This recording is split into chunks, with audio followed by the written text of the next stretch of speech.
Okay, fourth question. A 32-year-old man presents to the emergency room with fever, intense headaches, and excruciating pain in the joints and muscles of his arms and legs, which began 4 days ago after a Caribbean cruise to Yucatan and Cancun. Both of these locations are in Mexico, which is like considered to be a tropical region. Okay. He mentions that every morning since the pain began, he has been waking up with prolonged stiffness in his joints.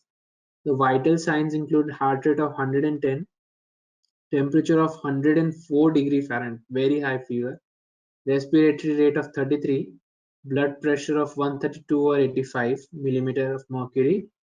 There is a mild macular rash on his trunk on the physical examination.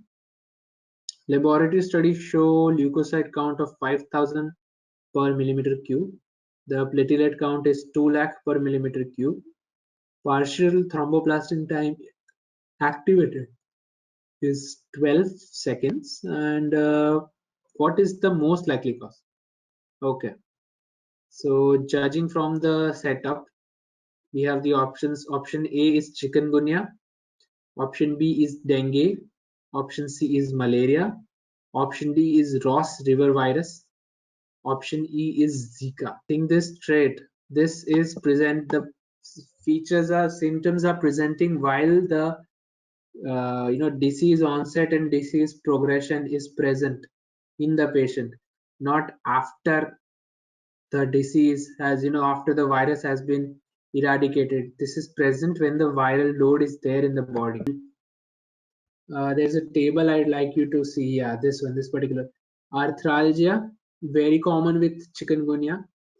Headache is same, fever is same between dengue and chikungunya. Zika, the most common questions for Zika you'll get is like a pregnant female got Zika, and then the baby what would be the malformations you'll see in the baby. So you'll get encephalitis, like a microencephaly would be present in the baby.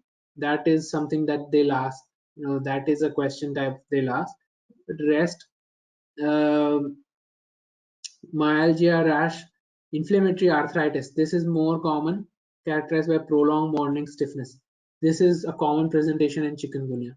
This is a very common thing you need to remember. As it is said over, he mentions that every morning since the pain began, he has been waking up with prolonged stiffness in his joints. The vital signs include heart rate. Okay, so this particular section points us in the direction of chikungunya. This, and along with that, the myalgia you were saying, joint pain and muscles for his arms.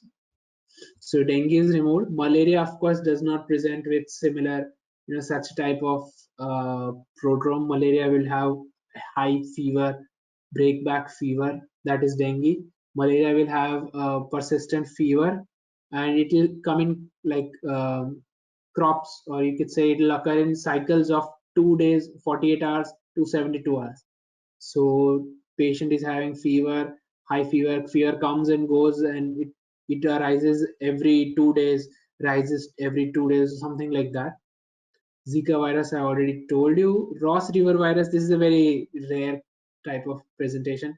You'll hardly get it anywhere. Even here only, even though it may be overlapping features with chikungunya, Ross virus is only transmitted in Australia. So we don't need to remember this. This information is not that high yield. So don't add extra information to it. I'm pretty sure 99% of you will never see this question. So don't worry about it. Thanks for watching. Please give a thumbs up and subscribe for more.